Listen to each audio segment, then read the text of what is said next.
Mmh. Quand j'étais petite, j'aimais pas du tout les lentilles et ça a changé avec cette recette. Et quand je dis j'aimais pas, c'est que je pouvais en manger, mais je me régalais vraiment pas. Et maintenant, je me régale et c'est tant mieux parce que les lentilles, ça a plein de bons minéraux, notamment du fer.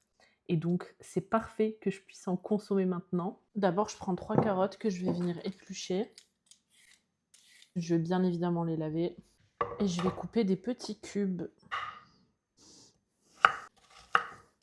Ensuite, je libère ma planche. Donc, je mets les carottes de côté. Je vais éplucher un oignon.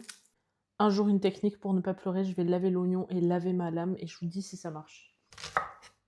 Bilan, ça marche moyen. En vrai, il faut relaver la lame plusieurs fois parce que sinon, en cours de route, dès que ça sèche, ça se met à piquer, quoi, par exemple là. Je vais aussi mettre l'oignon de côté. Alors, je ne savais pas du tout, mais apparemment, c'est le fait de couper l'ail qui fait que ma lame de couteau n'est plus aiguisée, donc je vais taper dessus. Et là, je vais ciseler l'ail. Je mets 1,5 litre d'eau à bouillir. Mon faitout est bien chaud, donc je vais mettre de l'huile d'olive. Ensuite, je mets oignons et carottes.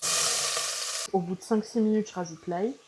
Et du concentré de tomate que je vais laisser cuire quelques minutes. Ça sent déjà tellement bon. Je vais rajouter 400 g de lentilles vertes que j'ai lavées. Je vais assaisonner, je mets surtout pas le sel parce qu'en perfectionnant cette recette, j'ai appris que si on mettait du sel pendant la cuisson des lentilles, ça les faisait durcir. Je veux absolument pas manger des lentilles dures, donc je vais mettre du paprika, du cumin, une feuille de laurier, un bouillon de poule, si vous en avez maison, tant mieux, moi je n'en ai pas.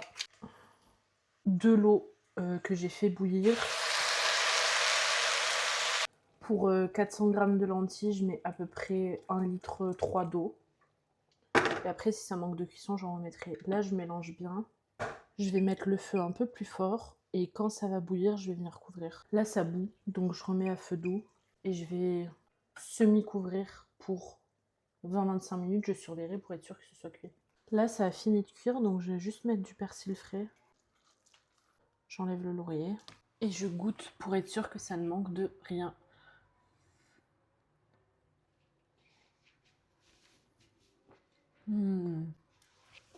C'est excellent.